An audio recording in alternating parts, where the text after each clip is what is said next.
everyone. My name is Reedy, Reedy. Y'all might know me as Reedy.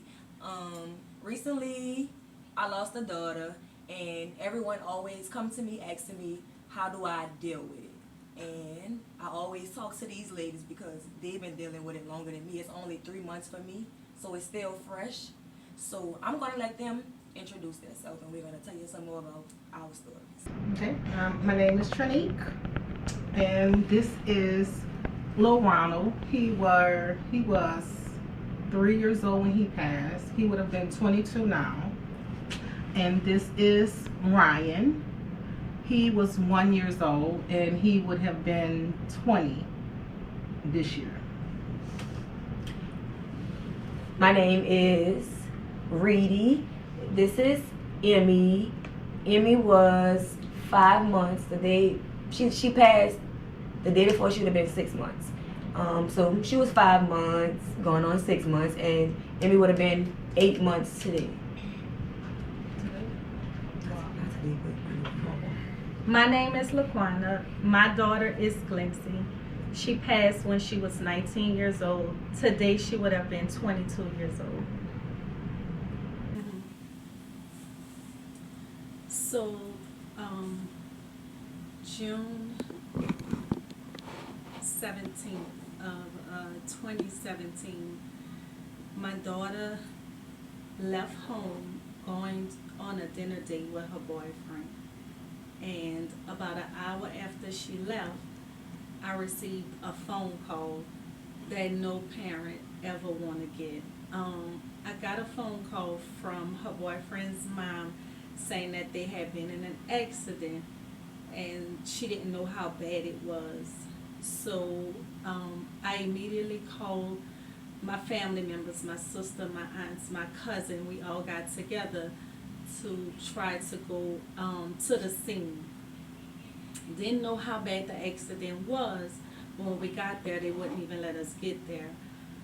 We was told that we had to go to University Hospital because that's where they brought her. So police escorted us to the hospital, and when I got there, they brought me in the back and wanted to talk to me private. My heart dropped because I knew then with a private conversation it wasn't anything that I wanted to hear.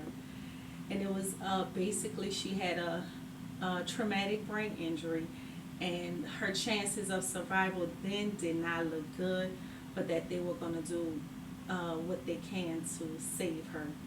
So after going through multiple surgeries, obviously she did not survive. She actually passed on June 23rd at University Hospital.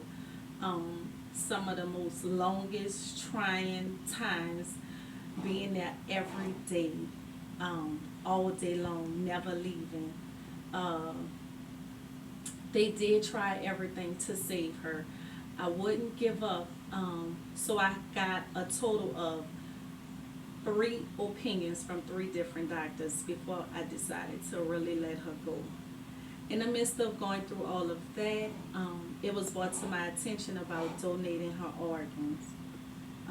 We did donate her organs, and she saved a total of 5 lives with her organs. Lindsay was a young lady who was very quiet, very loving, had a promising future. She was a student at Grambling State University to study nursing.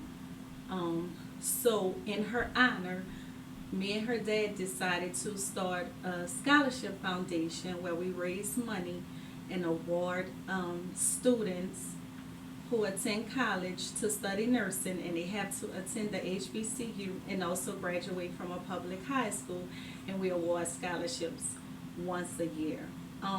That's one of the ways that has helped me heal with the pain, because when I be a blessing to other people, it lifts me up in spirit. So that's one of the things that keep me going when I'm working with her foundation. Certain ways we raise money for her foundation. We have an annual walk every year. We do an annual gala. We also sell candles, slippers, t-shirts, just to name a few. And then we have other organizations and people who donate to us throughout the year as well.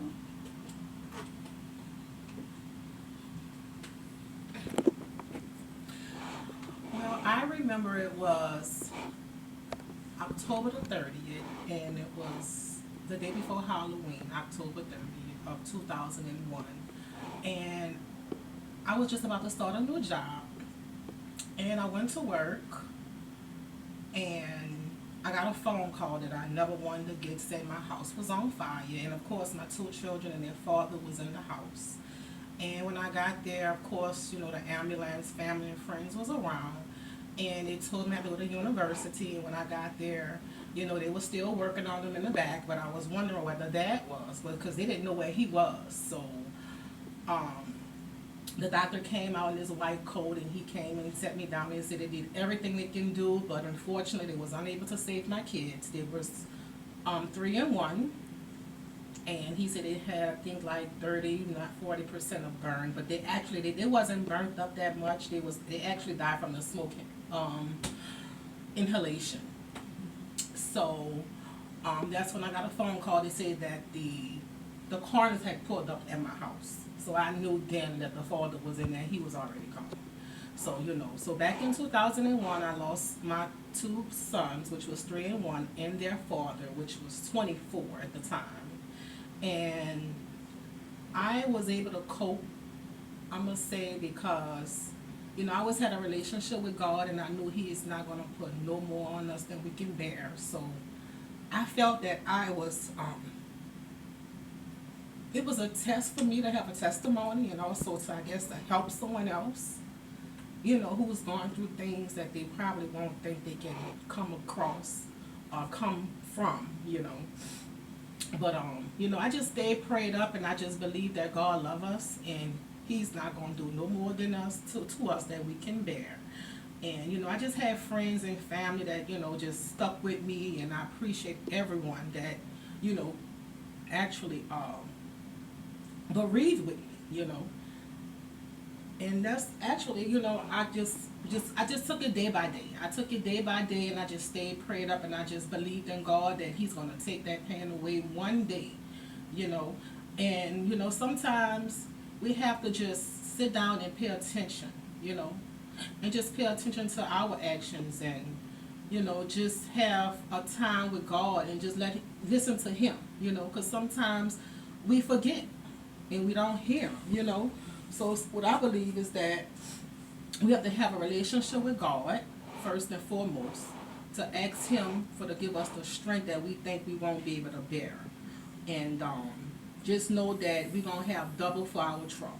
You know I lost my son, my 2 sons, and I have a 13-year-old daughter, which I always wanted, and I have another son, which she remind me of both of them. You know. And I know that we have a testimony, and we are, you know, we're strong black women, and we are here today. We're here because I know that God going to have us to help someone else. To my norms, like, you know, it's like, how could I put it? It's like it's normal for me now just to know that, you know, I have 2 angels that's looking over me, and the only thing that really kept me going a lot to is that I knew we have to come here with a birth certificate, and we have to go with a death certificate, you know. And I know that was my children's time to go. And I knew God called them home, and He loved them more than me. And I know He have them to watch over me and my children, which is His sister and their sister, and they are little brother, which I have a 13 and a 6-year-old. So I know, you know, they're my little angels, and they're watching over us. And what I miss about him, I miss little Ronald. He was so funny, and he always wanted to help with his little brother, and just be so helpful, and just, you know, just loving. And Ryan, you know, he was 1 year old, so I have, you know, vivid memories of him, to say he was only this year, just a year, you know, but I have memories of his smile and the way he cried, and, you know, his little laughter and things of that nature. But, you know, their father, he was a good father, and I miss him as well. But I know all of them is home and they watching over me, and you know, I just know that God ain't gonna put no more on me that I can bear. And I guess I'm here to help someone else, you know, to cope with the love of their loved ones, the loss of their loved ones, I meant to say. And that's all I can really say right now. I'm so sorry. It's okay. So on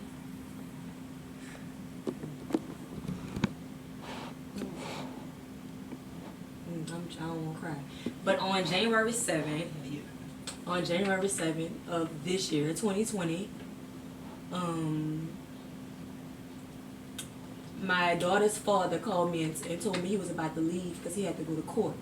And he told me to come check, well, he said, Reedy, come get Emmy. You know, she was sweating. Me being a mother, I'm gonna go check her, really check her. So when I checked her, she was unresponsive. So I didn't really panic because it wasn't like, I don't think it had registered to me yet. So I yelled out to him because he was going out down the stairs. I'm like, she's not breathing. So he panicked. So it's like, I can't panic because she need one of us to be here. So I laid her on the floor. He performed CPR. She started bleeding out her nose. And then he panicked again. I instantly called the police. They was there in like 2 minutes, like fast response time. They brought her to Slidell Memorial. They put her on a heating pad. And they told me, like, you know, she was dead. She was back breathing, and they was going, and they had her heart back, you know, pumping or whatever, and they was gonna do whatever to save her. But Slidell Memorial was in a children's hospital, so we had to airlift her to Children's Hospital, and they airlifted her. I couldn't get on there, so I could drive. I did 100 on the twin span to Children's Hospital. I got there, and I met with the head doctor and a neurologist, and they told me that it was very, very severe. Like the damages was very severe, and if I wanted to call everyone in the room to come say their final goodbyes, and I wasn't trying to hit it. Like, I didn't want her to suffer, but I wasn't trying to hit it. I felt like we just got here. We didn't even fight yet. We didn't give her a chance. So days went by. They did an MRI.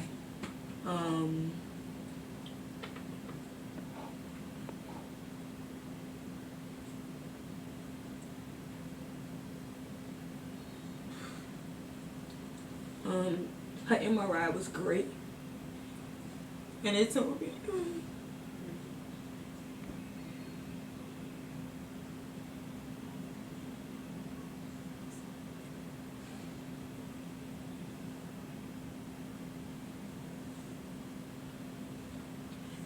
that wasn't good. It was like she would never walk, she would never talk, she would never be able to eat on her own.